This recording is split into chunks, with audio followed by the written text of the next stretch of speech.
changing hands at a frantic pace as betting odds recalculated in real time.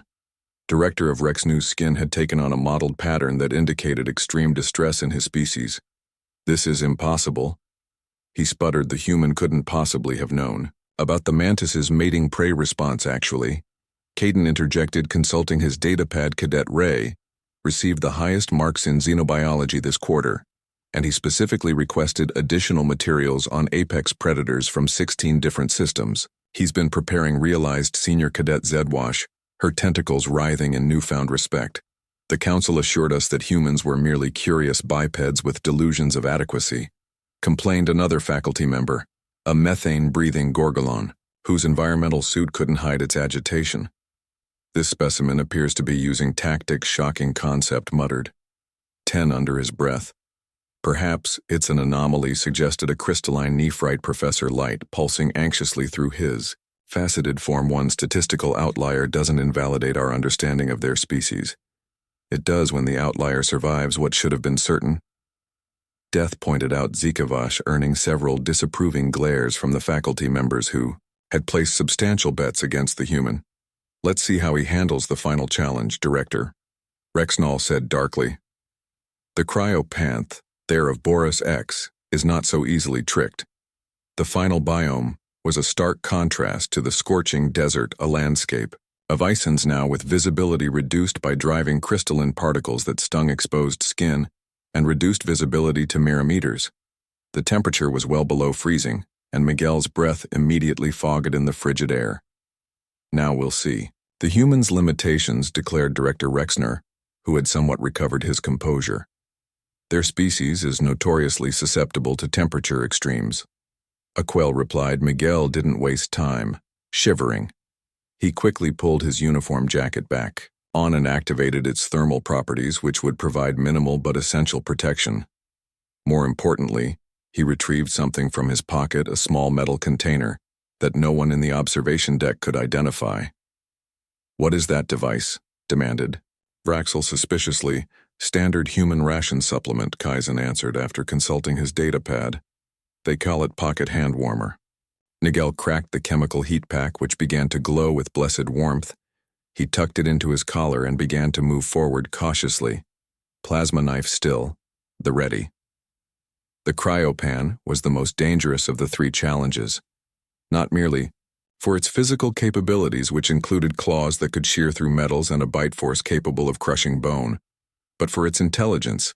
Unlike the previous predators, the panther was capable of strategic thinking, setting traps, and learning. From failed hunting attempts, the human's pattern recognition won't save it this time.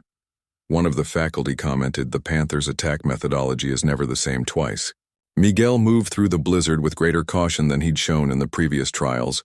His eyes constantly scanned the whiteout conditions, looking for any sign of movement. The observation Beck's thermal imaging showed the panther already stalking him, using the ice formations as cover, circling closer. With each passing minute, what happened next surprised even Kaizen. Miguel suddenly dropped his plasma knife into the snow. "Is it surrendering?" gasped one of the junior faculty members. "No," Kaizen replied, mandibles clicking in confusion. "I don't understand this tactic." Miguel reached into another pocket and pulled out what appeared to be a standard ration bar. He unwrapped it carefully, the sound muffled by the howling wind, and placed half of it atop a flat ice formation.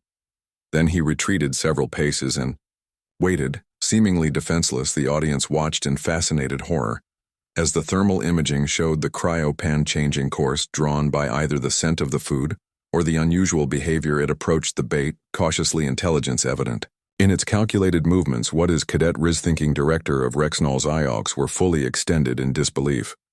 The plasma knife was his only advantage on the screen. Miguel stood perfectly still as the massive predator emerged from the driving snow. Mere meters away, the panther ignored the bait, its attention fixed on the larger prey it circled, once sizing up its target, then launched forward in a blur of claws and fangs.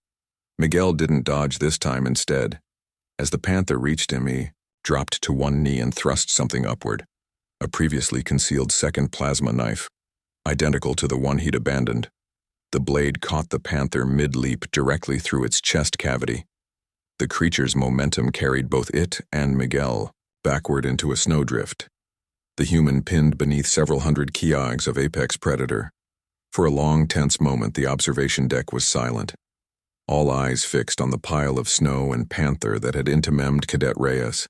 Then the snow shifted. A hand emerged, then an arm, and finally Miguel Reyes pulled himself free, covered in snow and the cryopan's iridescent blue blood. He stood, brushed himself off, retrieved both plasma knives, and once more faced the camera. 3 for 3, he said, simply. Are we done here? The debriefing room was uncomfortably quiet as Miguel Reyes sat across from Director Rex Knoll and a panel of stunned faculty members. The human appeared remarkably composed for someone who had just defeated 3 of the galaxy's deadliest predators in less than 30 minutes. There was a bandage on his forearm, where the cryopan had managed a glancing blow, but otherwise he seemed untouched by the ordeal. Cadet Reyes Director Vaxel began his gelatinous form, struggling to maintain a professional rigidity. Your performance was unexpected. Thank you, Sir. Miguel replied politely, though a hint of amusement played at the corner of his mouth. It was an interesting morning. Exercise, sputtered Professor Klavick, the Academy's head of combat studies. You faced 3 apex predators with nothing but standard equipment. Michael shrugged. I had 2 knives, that's plenty. You concealed the second knife. Accused another faculty member that violates regulation. Actually, Tuxen interrupted, consulting the rulebook. On his datapad, the trial parameters specified standard use plasma knife as the allowed weapon. They did not specify quantity. What about the primitive eye stalks? Carpel's eyealks quivered. In irritation, the spirit of the regulation clearly implied I brought what I was issued, Miguel said simply. 2 knives are standard for human cadets. It's in our equipment manifest. The faculty exchanged glances. None of them had bothered to check the human equipment specifications. And what of your tactics? Pressed Klavick. The vibration lure for the dune mantis, the diversionary bait for the cryopanthes are not techniques taught in our curriculum. Miguel looked genuinely confused. You said the objective was survival. I survived by tricks and deceptions. Braxel's professional demeanor was slipping by, using my brain. Miguel countered, his tone still respectful but firmer. Isn't that what the Academy is supposed to teach? Adaptability, resource management, threat assessment? Well, yes. But look where I come from. We have a saying, anything worth doing is worth doing dirty, which basically means your species endorses dishonorable combat. Interrupted Professor Klavick, mandibles clicking in disapproval. Miguel sighed. No, it means finding efficient solutions on Earth. We evolved alongside predators that could tear us apart. We didn't develop razor claws or venomous bites or armored skin like your species did. We developed this. He tapped his temple. And we survived anyway. Sometimes that meant setting traps. Sometimes that meant using bait. Sometimes that meant learning an enemy's weaknesses and exploiting them. You call it trickery. We call it Wednesday. That's barbaric, muttered one of the faculty members. That's effective, Miguel corrected. With all due respect, Director, humans don't win fights by being the biggest or strongest. We win by being the smartest predator in the room. A profound silence followed this statement. Several faculty members shifted uncomfortably in their seats, suddenly reconsidering everything they thought they knew about the unassuming species from Earth. It's finally broke the tension. I believe, Director, that Cadet Reyes has demonstrated exactly why humans were admitted to the Academy in the first place. Their unique perspective could be valuable to the unified forces. Vraxel's color slowly shifted back toward its normal hue. Perhaps he conceded, reluctantly. The Council will want a full report, of course. Agreed. Miguel amiably. Should I prepare one, or will you handle that, sir? The question was innocent enough, but everyone in the room suddenly pictured how the Council would react to learning that their carefully designed series of challenges had been overcome by a half-awake human cadet before breakfast. I believe that won't be necessary, Cadet, Drexel said quickly. Your performance speaks for itself. You are dismissed to your regular duties, Miguel. Miguel Reyes took another sip of coffee, set the cup down on a nearby rock with the solemnity of a sacred ritual, and drew his standard-issue plasma knife. The blade hummed to life with a soft blue glow, its light flickering against his still-sleep puffy face. He yawned again, deep and unhurried, rolling his shoulders like he was about to do light stretches rather than face a monster engineered by billions of years of ruthless evolution. In the observation deck, Director Rexnall's eye stalks quivered in disbelief. Is he warming up? Does he believe this is some kind of physical education drill? Rexnall sputtered, his gelatinous form vibrating in horrified fascination. Correct, Kazan muttered, already regretting his life choices. That's called limbering up. Humans are absurdly fragile, so they compensate by preparing their soft tissues before exertion. Sheer madness, whispered Vraxel Null, his mandibles clicking. Soft tissue.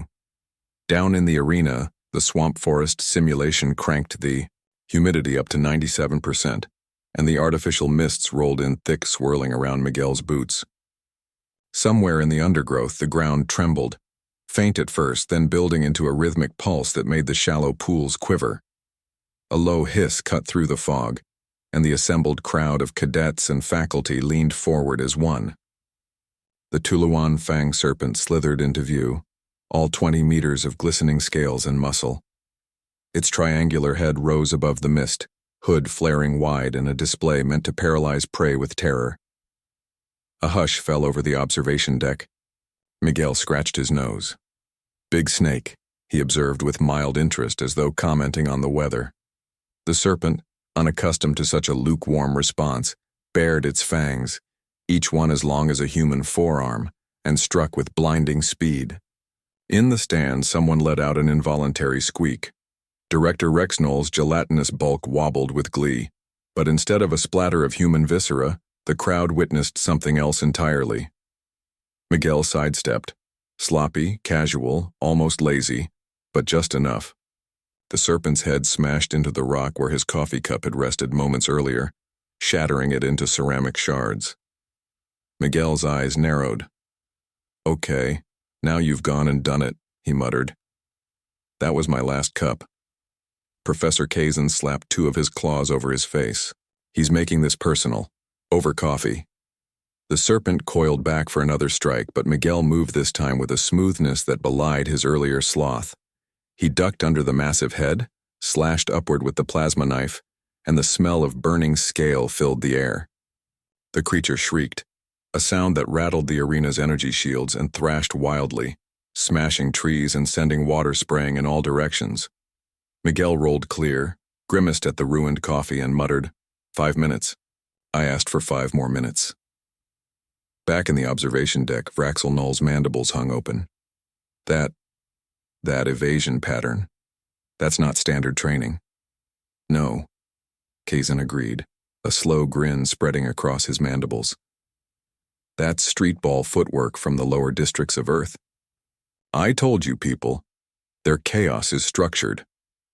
Below, the serpent lunged again, this time faster and angrier. Miguel Reyes planted his feet, exhaled, and in a flash of plasma light, drove the blade right into the soft tissue beneath the serpent's jaw. The creature convulsed once, twice, then collapsed in a heap of steaming muscle and scale. Silence. Total, stunned silence. Then the human cadet turned back toward the observation deck, wiped a bit of venomous goo off his sleeve, and called up to the faculty, so, when's round 2? Or can I grab another coffee first?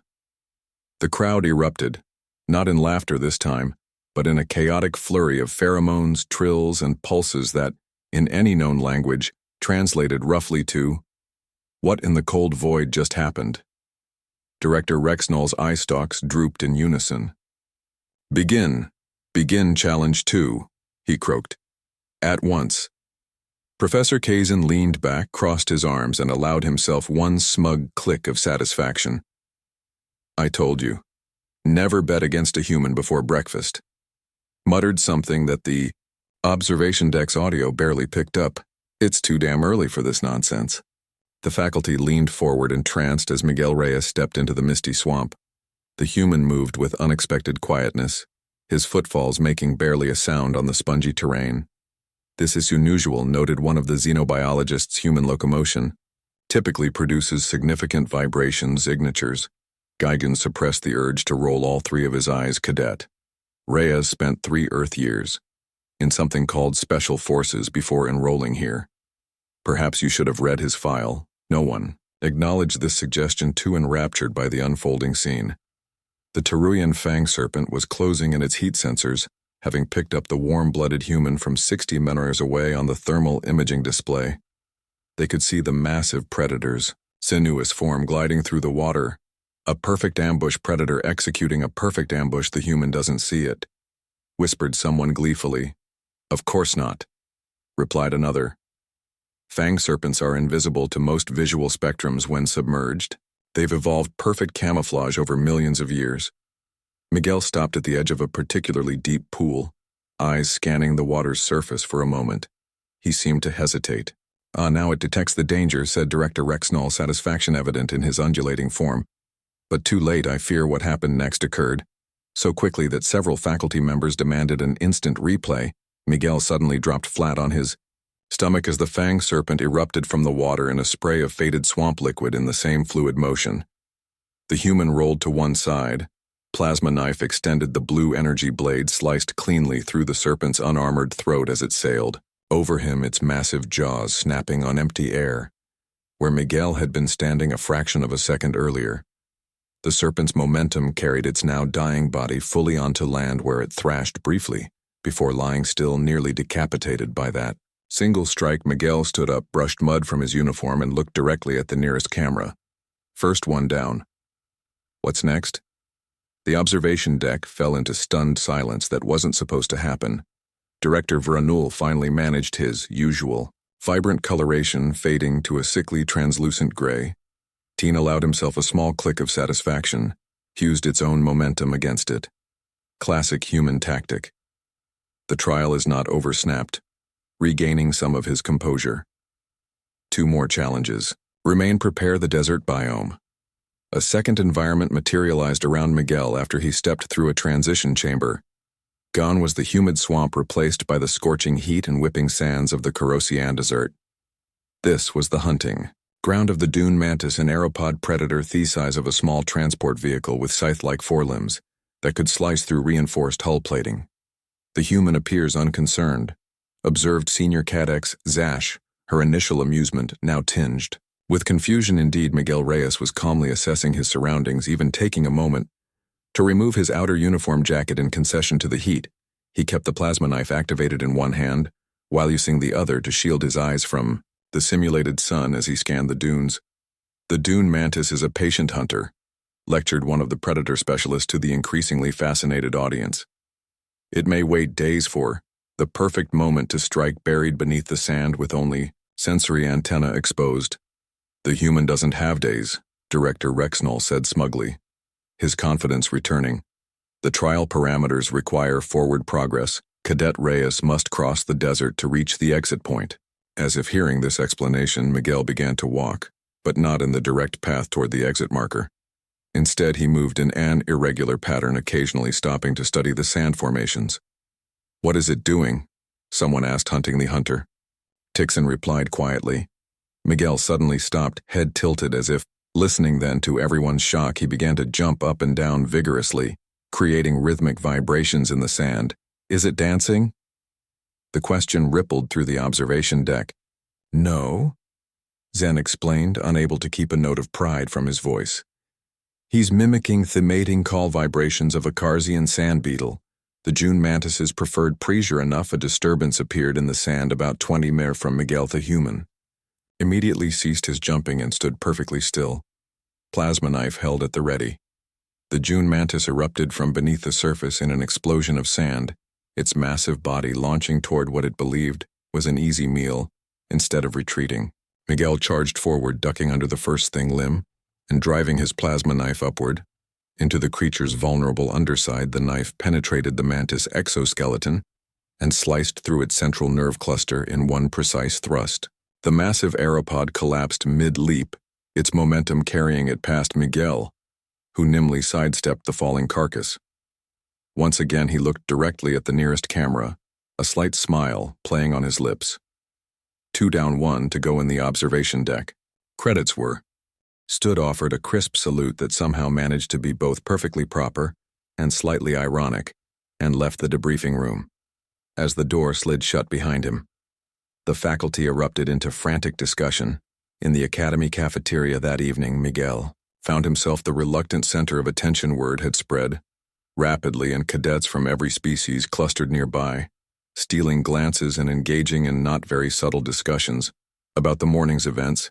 His 3 roommates had secured a table and were enthusiastically recounting the trials to anyone who would listen with Zelteep, providing dramatic reenactments that involved much wing flapping and exaggerated death scenes. And then, just as the Cry Panther was about to rip his throat out, the human did this. The Evan performed an elaborate twisting motion that looked nothing like what had actually happened, but was met with appreciative clicks and whistles from the audience. Miguel slid into an empty seat at the table, sitting down. His tray of food, mostly earth commodity proteins with a few local vegetables he'd developed a taste for. You're making me sound like some kind of, I don't know, super soldier pre-apex predators. Miguel Dean's skin was cycling through excited color patterns, so quickly it was almost strobing. No cadet has ever completed all 3 trials on their first attempt. It wasn't that impressive. Miguel insisted, spearing something that resembled a blue carrot. I just did the logical thing each time. Logical puzzles. Crystalline body pulsed with incredulous light patterns. You used yourself as bait for Acryopan. I had a backup knife, Miguel said through a mouthful of food, and I'd calculated the jump trajectory. It was a controlled risk before his roommates could respond. Professor Tazan approached their table, causing a hush to fall over. The nearby cadets, Cadreas the Regalian, greeted mandibles. Clicking in what Miguel had learned was an expression of approval. The faculty has reached a decision regarding your performance today. Miguel swallowed his blue carrot. You are being promoted to advanced combat studies effective. Immediately, Zen's 3 eyes blinked in sequence. His species version of a wink. The director also asked me to inform you that your extracurricular reading on apex predators has been noted in your file. Thank you. Professor Miguel replied, fighting to keep his face neutral. I look forward to the additional challenges. As Zen departed, Miguel's roommates exploded into congratulations, joined by nearby cadets who had overcome their initial shock enough to approach the human directly. How did you know the Fang Serpent would attack from that exact angle? Is it true? Humans practice hunting techniques from infancy? Can you teach me the vibration pattern? For the sand beetle, Miguel raised his hands in surrender, a gesture that caused several non-human cadets to flinch before remembering it wasn't aggressive in human body language. Look, it's really not that complicated. Humans have been dealing with predators since before we had technology. We're just good at staying alive, but you're so fragile, Zelteep said, unable to contain his confusion. No natural weapons, no enhanced senses, no protective adaptations. Miguel considered this, then smiled carefully, without showing too many teeth. Maybe that's why we're good at it. When you're the slowest animal in the forest, you learn to be the smartest. Later that night, as his roommates slept or meditated according to their species needs, Miguel composed a message to his younger brother back on Earth. Dear Thomas, Academy life continues to be interesting today. They threw a surprise test at me. Basically the alien equivalent of the wilderness survival module from basic training. You'll be happy to know those weekends Dad dragged us hunting finally paid off. Also, apparently leaving a backup knife in your boot is considered tactical genius. Out here still missing real coffee and pizza. The synthesized stuff is garbage. Tell Mom I'm fine and not to worry about. The rumors of deadly trials completely exaggerated. Your brother is remember that nature documentary about the snow leopards? The one you made me watch 15 times when you were 8. Turns out there's an alien version, and they're not nearly as graceful. When they're sliding down a hill with a knife stuck in their chest, he sent the message, knowing it would take weeks to reach Earth via the relay system. Then he closed his eyes and drifted off to sleep. Already wondering what other tests the Academy might try next in the director's office, Vraxnall was composing his own message, a carefully worded report to the Council of 5 Galaxies, suggesting that perhaps humans weren't quite the fragile curiosities they'd initially appeared to be, and that, just possibly, the rest of the galaxy should be paying closer attention to what other survival tactics the deceptively unimpressive species might have developed. He paused in his composition, eye stalks drooping as he considered the implications. The trial had been designed to demonstrate human inadequacy, to justify limiting their role in the galactic defense forces. Instead, It had revealed something far more unsettling: a species of unassuming apex predators hiding in plain sight. Computer dictated add classified addendum subject displays characteristics consistent with evolutionary path of persistence. Predator not prey species as previously classified. Recommend immediate reevaluation of human integration protocols and establishment of contingency measures. He hesitated, then added, and forward all available anthropological data on human hunting practices, military history, and combat sports priority level. Urgent after Alani species that could take down 3 apex predators before breakfast probably had a few more surprises up their sleeve. Or in Cadet Rias's case, hidden in their boot. The Academy 6 chimed acknowledgement as Vraxel's message, transmitted across subspace light yards, away in the council chambers. A priority alert would soon appear on multiple screens. Its contents would spark heated debate, revised security protocols, and a sudden intense interest in the deceptively fragile-looking bipeds from Earth. Meanwhile, in the cadet dormitory, Miguel Reyes slept peacefully, blissfully unaware that he'd just reclassified his entire species in the eyes of the galactic community.